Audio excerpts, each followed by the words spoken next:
Hello students, welcome to the topic of community organization and leadership. Today's lesson is leadership. In this, let us try to understand the concept of leadership, leadership theories and types, characteristics, functions and skills of leadership.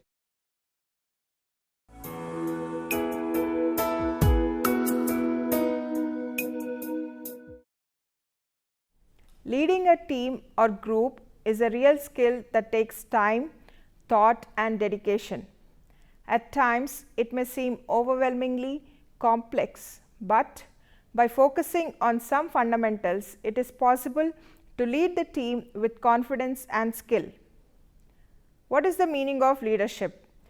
Leadership is the capacity to work creatively, constructively and effectively with individuals, families, groups, organizations and communities to promote social justice, catalyze social change and address individual and social problems.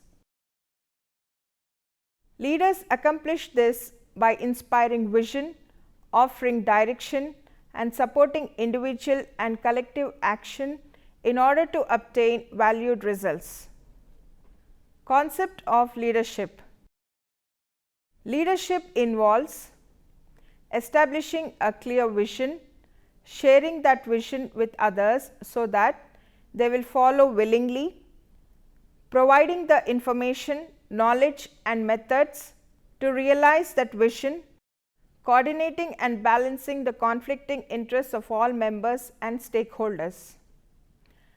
A leader steps up in times of crisis and is able to think and act creatively in difficult situations. Unlike management, leadership cannot be taught, although it may be learned and enhanced through coaching and mentoring.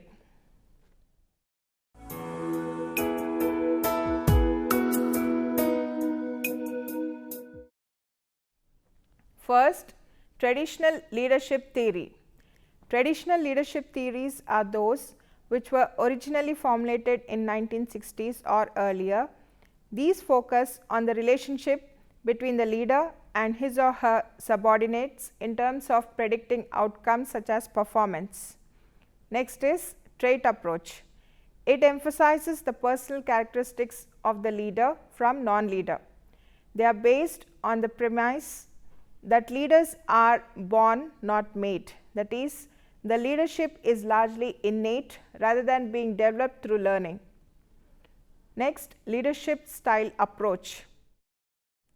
It emphasizes leader behavior.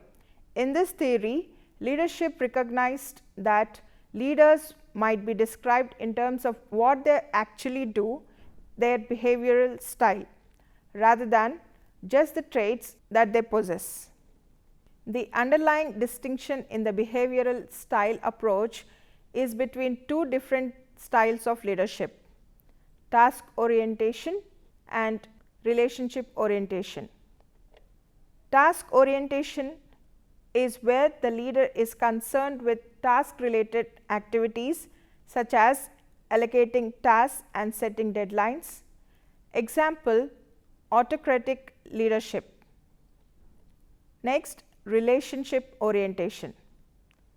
It is where the leader is concerned with the subordinates such as being friendly and approachable, developing communication and encouraging participation. Example, democratic. Next, new leadership theory. This is emerged during 1980s as the business environment became more turbulent and characterized by change. This new leadership includes charismatic leadership and the highly influential transformational transactional leadership. Next, types of leadership: autocratic leadership, bureaucratic leadership, charismatic leadership, democratic leadership or participative leadership, people oriented leadership or relationship oriented leadership, task oriented leadership, transactional leadership and transformational leadership. First, autocratic leadership. Autocratic leadership is an extreme form of transactional leadership where a leader exerts high level of power over his or her employees or team members. People within the team are given few opportunities for making suggestions. Because of this, autocratic leadership usually leads to high levels of absenteeism and volunteers staff turnover. Also, the team's output does not benefit from the creativity and experience of all team members. So, many of the benefits of teamwork are lost. It is the speed with which decision can be made. The leader does not have to obtain group members' approval before deciding.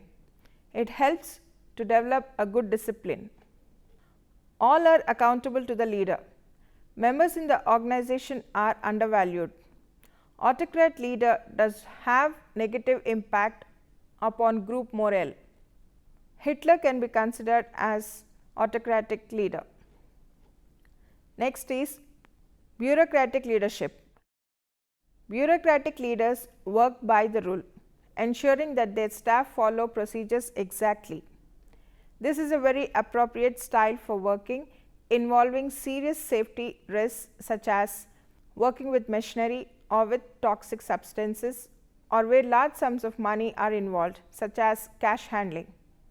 The inflexibility and high levels of control exerted can demoralize staff and can diminish the organization's ability to react to changing external circumstances. Next leadership is charismatic leadership. A charismatic leadership style can appear similar to a transformational leadership style in that the leader injects huge doses of enthusiasm into his or her team and is very energetic in driving others forward. Charismatic leadership carries great responsibility. However, a charismatic leader can tend to believe more in him or herself than in their team. This can create a risk that a project or even an entire organization might collapse if the leader were to leave. Hence, there is a need for long-term commitment from the leader. Next is democratic leadership or participative leadership. Although a democratic leader will make the final decision, he or she invites other members of the team to contribute to the decision making process. This not only increases job satisfaction by involving team members in what's going on, but it also helps to develop people skills. Employees and team members feel in control of their own destiny and so are motivated to work hard by more than just a financial reward.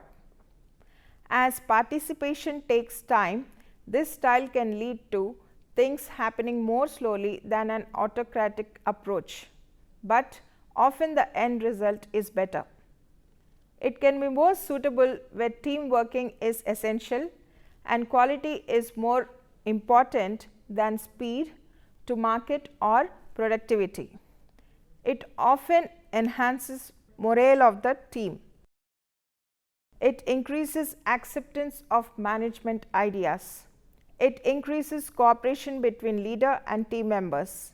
It leads to reduction in number of complaints and grievances. It accounts for slow decision. It dilutes accountability for decisions. Next is people oriented leadership or relations oriented leadership. This style of leadership is the opposite of task oriented leadership. The leader is totally focused on organizing, supporting and developing the people in the leader's team. A participative style, it tends to lead to good teamwork and creative collaboration. However, taken to extremes, it can lead to failure to achieve the team's goals. In practice, most leaders use both task oriented and people oriented styles of leadership. Next is task oriented leadership. A highly task oriented leader focuses only on getting the job done and can be quite autocratic. He or she will actively define the work and the roles required, put structures in place, plan, organize and monitor. However, as task-oriented leaders spare little thought for the well-being of their teams, this approach can suffer many of the flaws of autocratic leadership, with difficulties in motivating and retaining staff. Next, transactional leadership. This style of leadership starts with the premise that team members agree to obey their leader totally when they take a job on. The transaction is usually that the organization pays the team members in return for their effort and compliance. As such, the leader has the right to punish team members if their work doesn't meet the predetermined standard. Team members can do little to improve their job satisfaction under transactional leadership. The leader could give team members some control of their income or reward by using incentives that encourages even higher standards or greater productivity. Next, transformational leadership. A person with this leadership style is a true leader who inspires his or her team with a shared vision of the future. Transformational leaders are highly visible and spend a lot of time communicating. They don't necessarily lead from the front, as they tend to delegate responsibility among their team. While their enthusiasm is often infectious, they can need to be supported by people.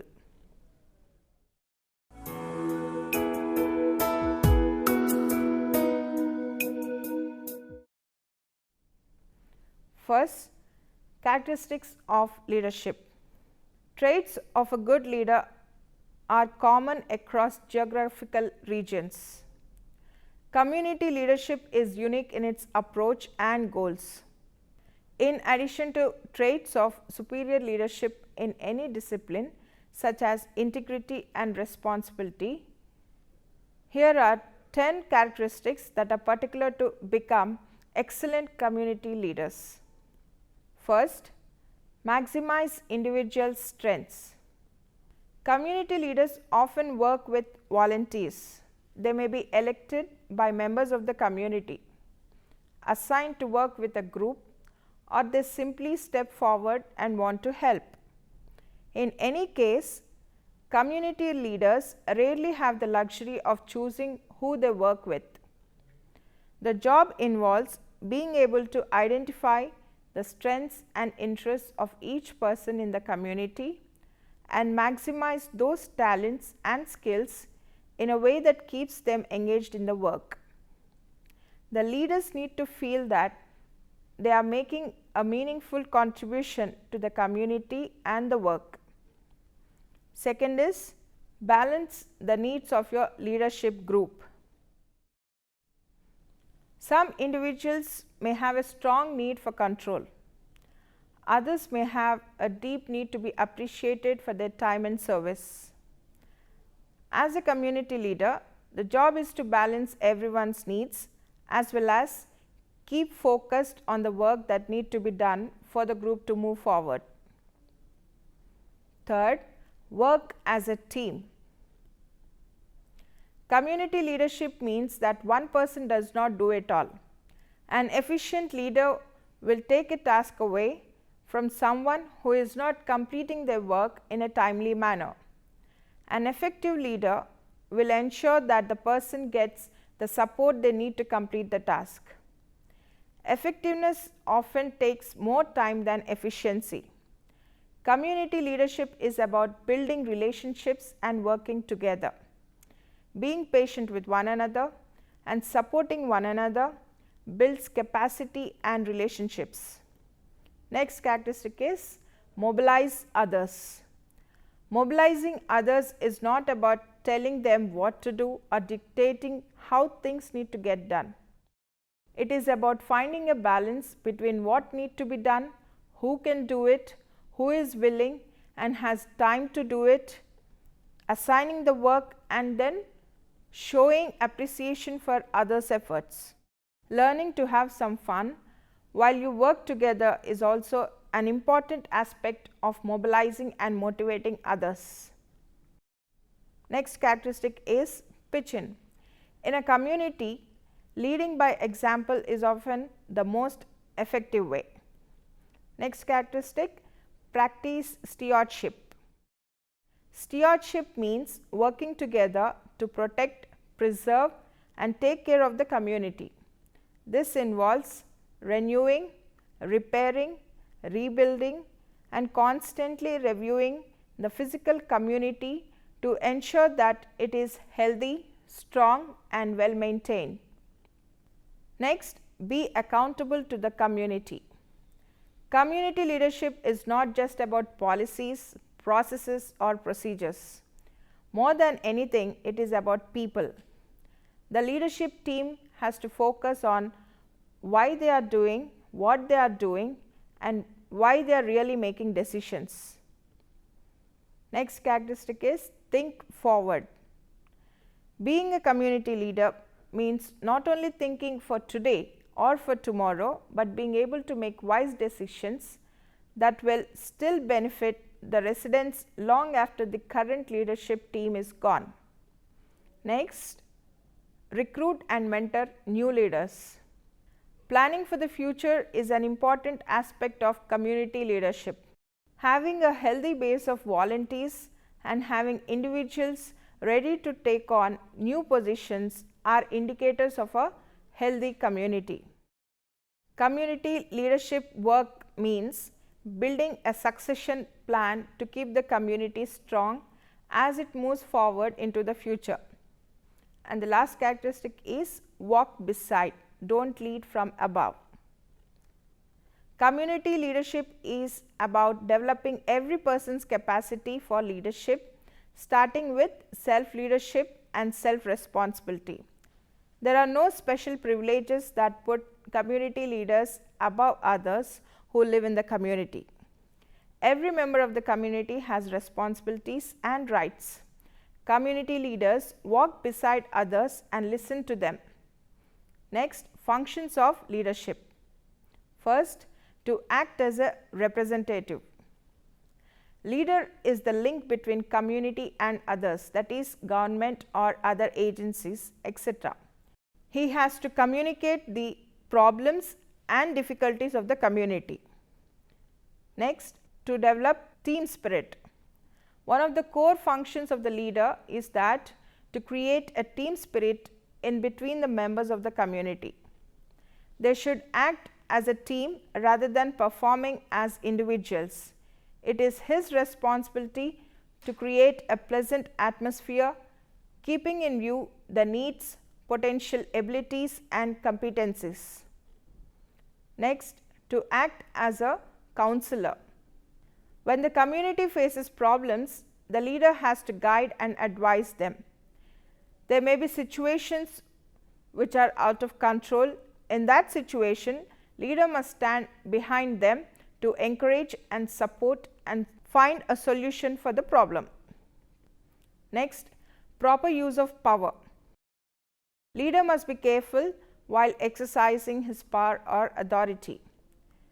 According to the situation, he may exercise different types of powers like reward power, corrective power, coercive power, expert power, formal or informal power, etc.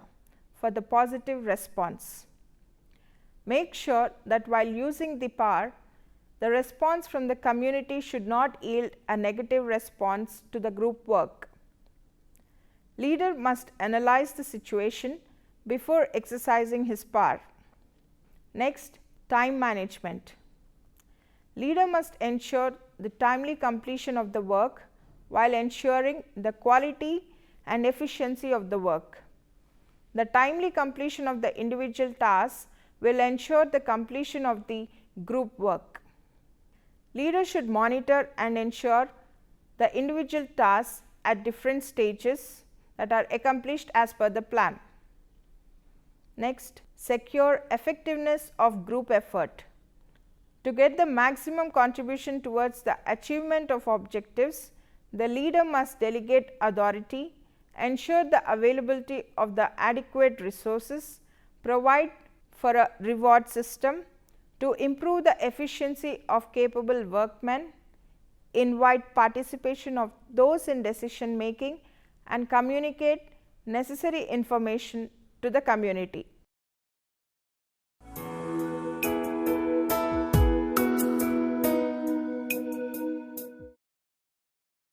Next, let us see the leadership development skills. First, the ability to work with people. Next, the ability to work on issues. The ability to conduct meetings. The ability to administer an organization. The ability to be strategic and tactical. The ability to deal with finance issues. The ability to conduct research, the ability to effectively communicate, the ability to use media, the ability to conduct training, the ability to understand organizational culture, the ability to work with other organizations, the ability to be political, that is, knowing how to work with elected representatives. This is all about leadership. Any doubts? Hello, I am Monica. I have a doubt. What is the difference between democratic leadership and bureaucratic leadership? Democratic leadership is similar to charismatic leadership. The leadership tends to believe more in him or herself than in their team. Bureaucratic leadership, the leadership believes in work by rule principle. Any more questions? Well then, this is all about leadership. Thank you.